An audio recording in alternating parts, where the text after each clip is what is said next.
Welcome back to Old Guy REI. Mike and I are back again. We're going to be going over the highlights for our last Wednesday accountability call, which was for August 20th already. Um, it started out with us chatting about some of the stuff that Cynthia and I are going through with our portfolio, and everybody had a lot of great input. We talked about two of our units that one we had an eviction in, the one in Illinois with the gun lady, and then that one is making progress. They should have an inspection going this Tuesday. So we're looking forward to getting that one on the market for rent again. It's been a while. But a lot of the people joining the call that night have some exciting things going on. We were talking with Alex, who's up in Washington State, and he was sharing, well, that he got married um, within the last week or two. And they kind of kid around with Dion about how he says not to buy properties if you have major life events happening. But Alex is getting married. He bought a new place, and his new place looks really good. He shared it with us on one of Dion's members only calls. It's a really nice house, and then separately has an ADU, and it looked like it had a two-car garage attached on the back. So his immediate plans are to create a third bedroom in the house he's living in now, and then he'll rent that and move into the new home, rent out the ADU. He talked about a lot of different things, a lot of different possibilities with that property, like adding a separate ADU, maybe turning the double garage into another unit. So he's going to have like a big hotel there pretty soon. Did you got to see the property when he was on with Dion, right? Congrats to Alex. That's amazing. He's a great part of the community because we've been able to do the deep dives on Dion's members only calls. And then also he's been promoting Dion's book as well. And then I also like the portfolio review he did with Dion because it's not easy to share your whole portfolio on YouTube where everyone can dissect what you're investing in. And so I give major props because even like Beth Traverso, she did her portfolio review on the school community. And that's not easy as well when you have Matt, Dion, and Zuber analyzing your portfolio as a total. So I give major props for that. Yeah, I've had that thought for several months now, and I think it would be a great opportunity if, I mean, I would like to share our portfolio with them because they have such different views. They've been at it for so long, and they can see a lot of things that we can't see, right now because we're so new. And I think I would be willing to be a guinea pig in that situation. We did have one new person join us. Gabrielle is in New York. I think Jersey City is what he said. But he has one single family and he's looking just to educate himself more so that he can expand his portfolio. But I think, like you mentioned, he had a lot of great questions for the group that night. He was interested to know where the rest of us invest and what we buy, things like that. Um, Trying to understand, I guess, the concept of like us being in California, investing way out there, or you being in Hawaii, investing in Pittsburgh, and how that all works. So hopefully we gave him some good tips. We had Flavio was sharing that, and he's in Washington State as well, but that he was looking at doing an eviction, but his tenant decided to move on their own. They found another place, and it was kind of funny in talking to him that I forget what the rent was that he was charging, and they couldn't seem to make it on time every month. But the new place that they were moving into was a few $100s more. So I'm not sure how that works, but we'll see. Hopefully the new landlord does well with them. Yeah, Flavio is a silent assassin. He makes all these power moves, but in secret. Then all of a sudden he posts in school community, oh, by the way, I've been driving for dollars, been doing what you even said, mailers. So it's great to see him. And he talked a little about his portfolio in the call. And Yeah. it's just, Yeah, I forget how many units he has right now, but one particular thing that I get excited about is he does all his own work on these. He buys single families in Washington. He's near Grandview, and over the years he's done all the work on his units, and he's built in a lot of equity that way. I think he's well, at least he could be sitting pretty good. Um, we had a quick conversation because one of the people in the group had asked me on a different call about water intrusion in her basement.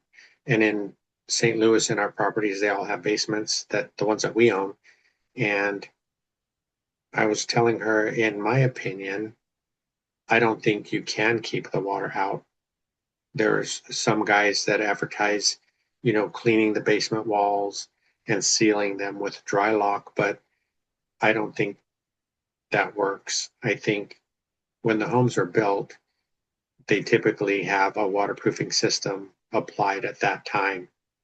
And that's what, to do it properly, that's what you need to do again, right? You need to dig around the whole foundation of the basement, remove what's there, apply the new system, and then fill the ditch. But that really isn't feasible because it's pretty expensive. But I get tired of seeing these guys claim that you can just paint this stuff on and it's going to seal all the water out, because the water's pushing through. There's a lot of pressure there. Even if it's just a small drip, it's just going to create a balloon, like you would see in a maybe in somebody's ceiling that has a roof leak. You get this big bubble of paint because the water's just collecting in there. It's the same thing on the walls. So I would be interested to hear if anybody else has any thoughts about that.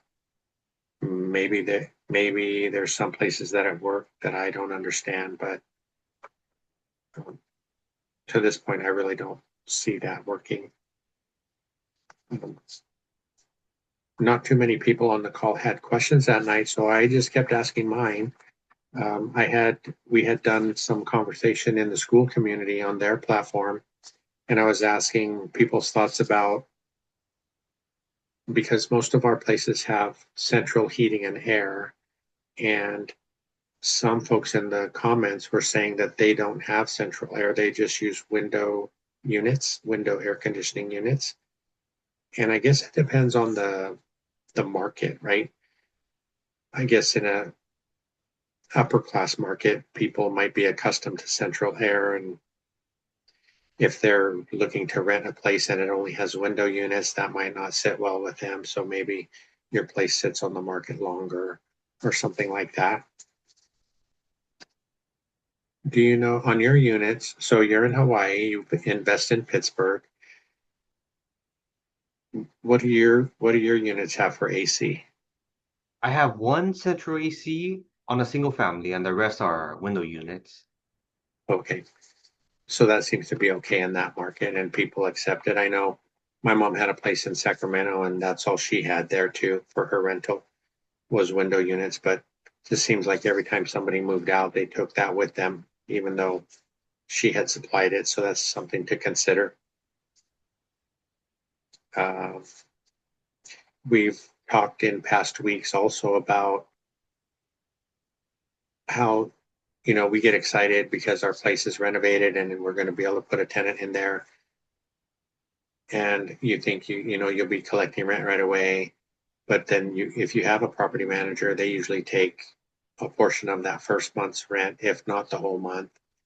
Um, Little things might come up when the tenant moves in, like a slow drain or toilet not flushing or whatever it might be. In this case, one of our friends, Eden, had mentioned that she hadn't really thought too much about window coverings, but she had to she got a tenant and he was moving in, but she needed to spend the money on window like blinds, and she had 9 windows, so it added up to just a few bucks. Um, but those are a lot of things that maybe a lot of people don't expect, right? You think the tenant's in, I'm going to get that first rent check, but sometimes it takes another month before you get the full rent on the property. I like the conversation between inherited tenants versus vacant unit. I could see it pros and cons for each, but it's a good thing to consider, especially as we're looking at timelines for the winter. That's something I didn't realize is, and then even timing your purchases too. I really haven't dialed that in is when is the best time for me to purchase, but you purchased in the summer, in the winter, so it could go either way. Yeah, there are challenges though in the Midwest and Pittsburgh in your market as well. You definitely want to be careful, and it's something we learned over the years. We didn't know right away, but we bought stuff in late summer, and then by the time the work started going, it was middle of winter. Maybe it finished during winter time, and then you can't rent it because nobody's moving in the winter. So you're going to be holding that property for months and paying that mortgage for months if you do it that way. So I think moving forward, we probably would try to buy something when winter is ending or very early in spring, just so you have time to get it done. And hopefully you don't have anything that stalls the project long enough to get back into winter. It's like the constant puzzle with real estate because oftentimes you can get your best purchases in the winter, but then the inspections are harder to do. But then when it gets to the summer, then that's when the prices and it's the busiest time.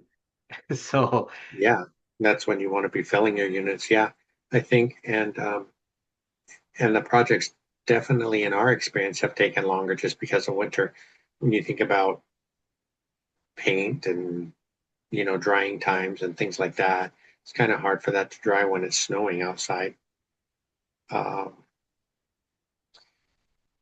I had also asked folks' thoughts on a situation we have in our triplex in Missouri, where one of the tenants had brought to our attention that the bathroom floor needed attention, and a lot of questions came with that.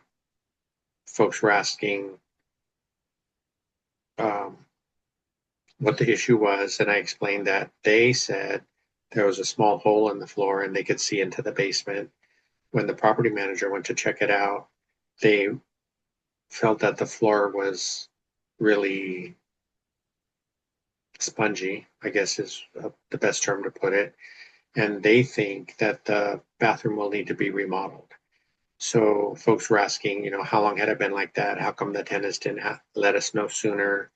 Um, in that same scenario, we're probably going to have to put the tenants in a hotel for a few nights while the bathroom's being redone. And that tenant had kind of asked if they could get a rent credit because of the inconvenience. And I agreed with a lot of what the people were saying. If we're putting them up in a hotel, we shouldn't give a rent discount also, which I agreed with. But they also cautioned to check your local laws in that area and see maybe you are required to give a rent credit or some other kind of compensation for the inconvenience. So that was really helpful. And I appreciate everybody on the call. Um, and then also, if the tenant didn't report that soon enough, they were wondering how they're treating the rest of the unit and what it looks like. And it made me realize that tenant renewed their lease, and we should have gotten photos like an inspection at the time of what the condition of the unit was.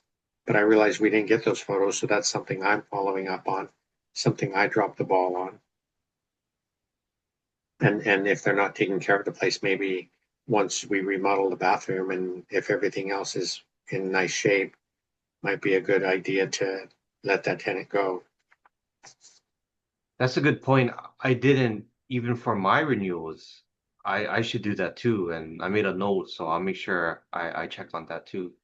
Yeah, and typically our property manager there in that on that property is really good about that because in the past, he has looked at units and the the tenant was super messy and had garbage all over the place, and he made the decision that he wouldn't renew with them. So I was happy about that at that time, but this time it seems like somebody dropped the ball. You had brought up a good point because there was some talk about, well, since somebody new joined the call, they were explaining to him how willing everybody on the call or in the whole community is willing to share and share the good and the bad and all that stuff. What did you think about that part of the night? That was really good because we can go through everyone's experience. And I especially like what Charles said is he's only been in here for 7 months in the ORAT school community and it amongst all the course or the group calls. But within that 7 months, he hasn't seen anyone with any ego or jealousy, everyone supporting each other. And you mentioned this too, where we're just optimistic. And even though we hear people getting hit, taking losses, it's always encouraging. Like, what can we do to find a resolution? It's like we're in the trenches all together. We may be on different parts of the journey, but we can all relate to what each and every one of us are going through, even though we're in different markets or investing differently. There's a common thread there, and that what makes it so great because we're like in this together. And that's why when anyone brings up a problem or an issue, we're all listening because we all want to try to help. And there's a one example on a call we had during the LA fires, there was one investor who was going through a difficult time, but people were asking, it's like, how can we help? Like, what is the one thing you need to get over this hump? And is there anything we can do personally? So you hear those type of responses, is that's the type of group that's building over here. Everyday wealth builders, right? That Super calls it.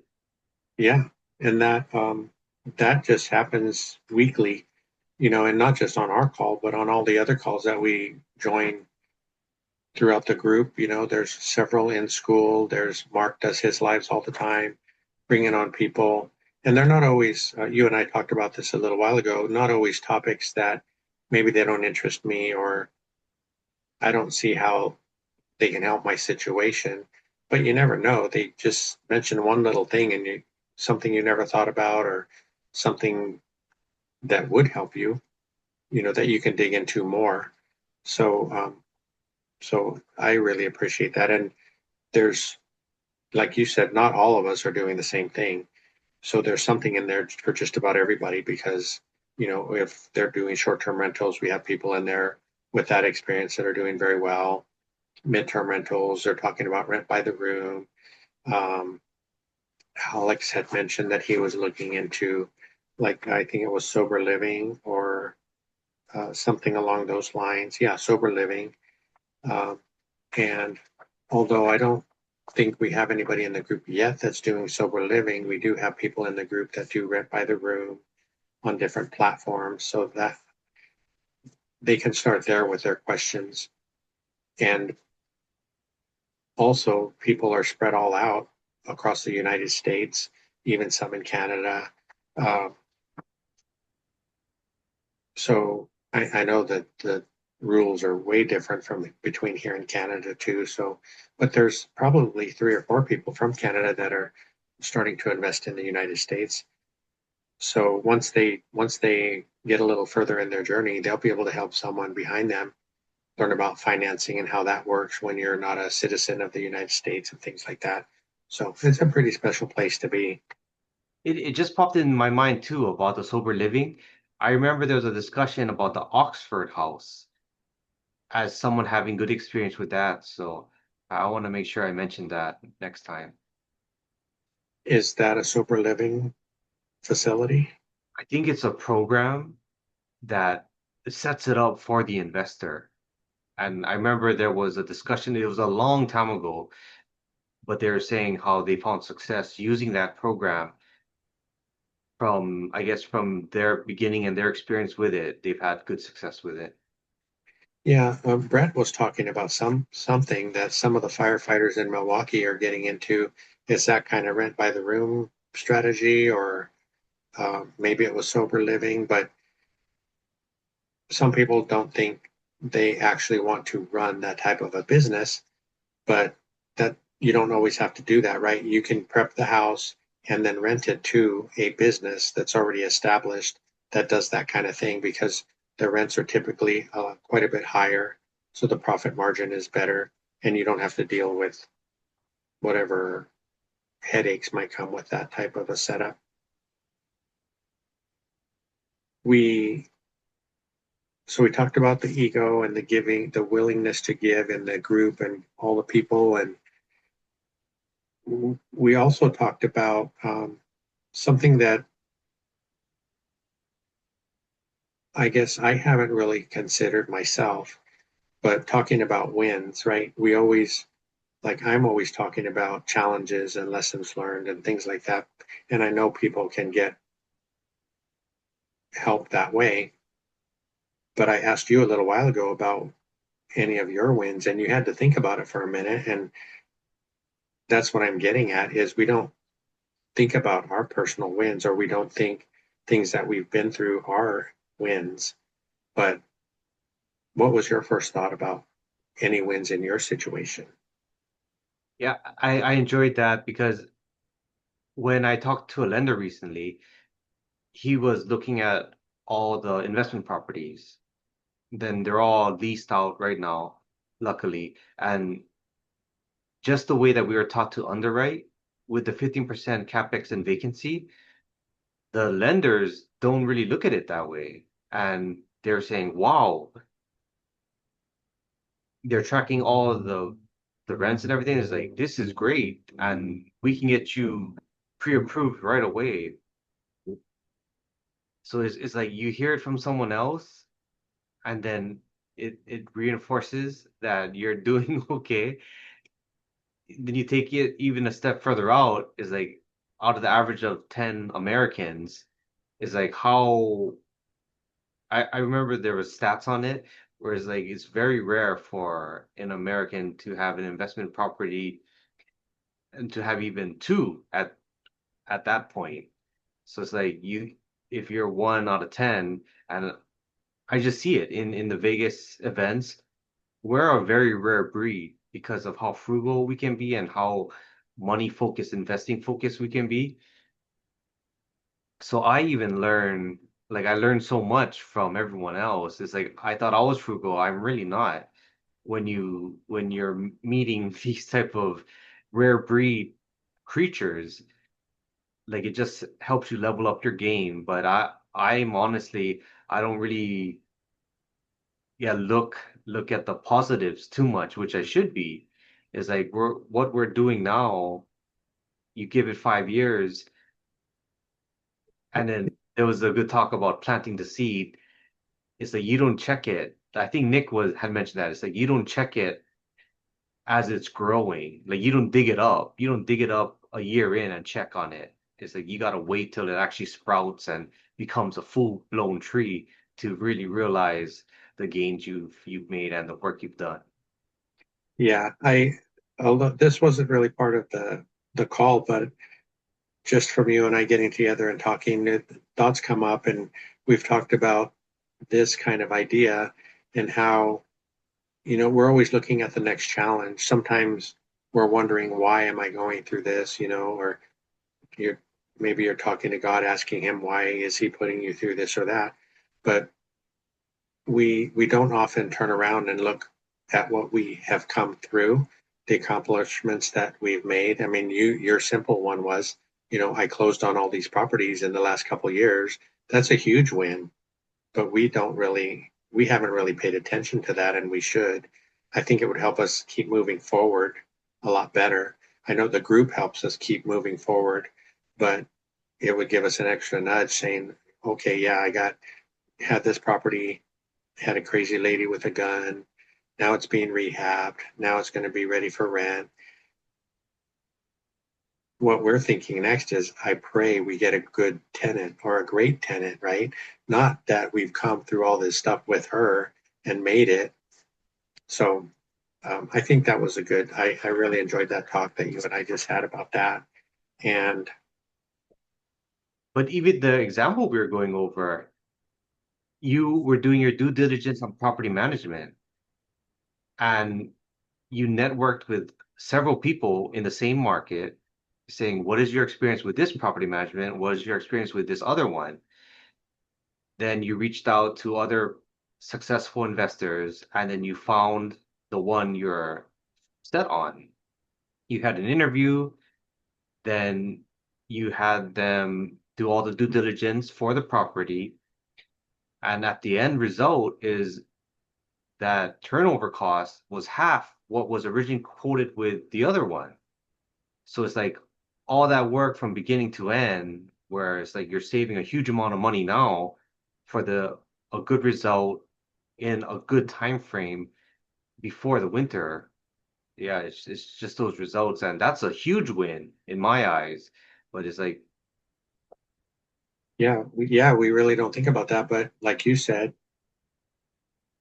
I think you were talking earlier about a comment that Charles made about a difference in my attitude. Is that what he said? tone Over has changed.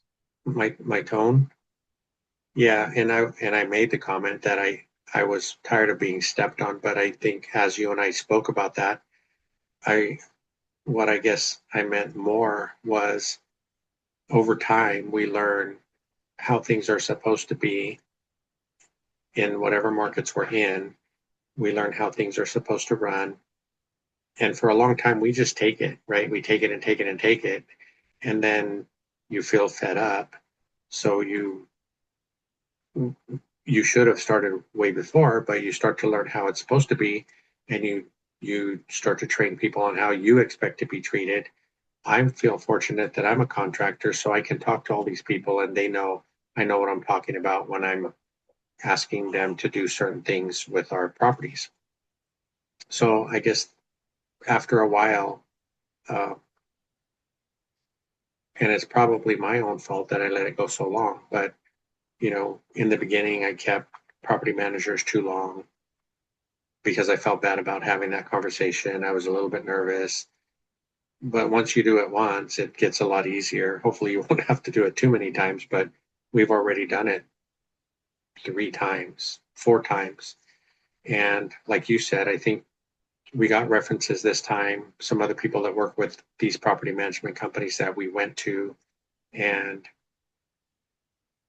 so that was a big help because we didn't really have that in the beginning. We didn't have that network of other investors to rely on, or at least I didn't go looking for it, which is something I could have done. Um, we kind of just expected things to take care of themselves, and that was our worst mistake, my worst mistake. But now things are looking better. We're looking forward to having everything full. We've even joked about that, since we started buying, all of our properties have not been full at one time. That's been a challenge with lending because it affects our debt to income ratio. Um, and our income. Well, I guess they're the same thing, income and debt to income ratio. But yeah, just learning how it's supposed to be and not being afraid to stand up for yourself to try to get the results that you need. And I really didn't think of this as a business when we started out, but that's what it is. And yeah, we need to learn how to run it right if we want it to succeed. That was a huge realization for me too. And I'm still revising my processes and figuring stuff out, but just having the talks, weekly talks, it's helping us level up. Get I'm learning from you, so I'm trying to incorporate that into what I'm doing. And you give great suggestions, even with me trying to go to my market for the first time. Just what I can do to be watching out for properties has been so incredible. Yeah, that's exciting. So you're talking about going to Pittsburgh, next week. You're going to get to go see your properties for the first time in person. And you also were excited that you had a contractor work on one of your properties and you actually got pictures that you didn't expect once he was done with the work, and you shared those with us, and that's really awesome. I think as a contractor myself, I don't always remember to take pictures in the beginning.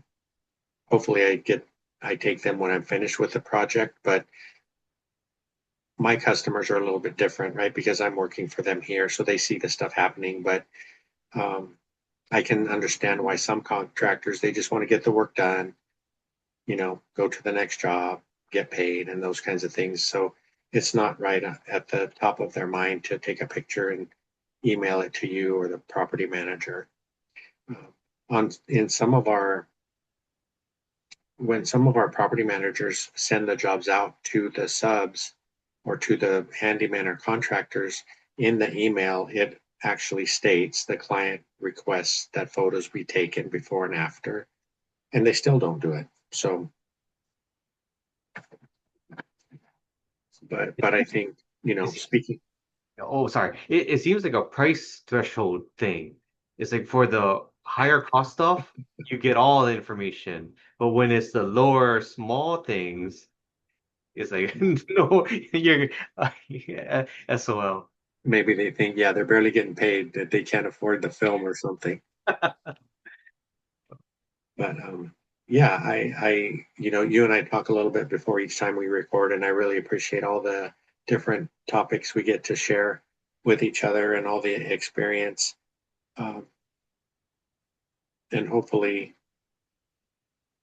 I know you're going to be in Pittsburgh for about a week. Hopefully, you'll get to get around to some of the other areas. That way, next time a property comes up, if you really like an area, or you know which areas to stay away from. I think you guys have a good network of people there, agents and contractors and stuff so far, and you can lean on them as well. So that's great. And when people think about going to a new market, you guys are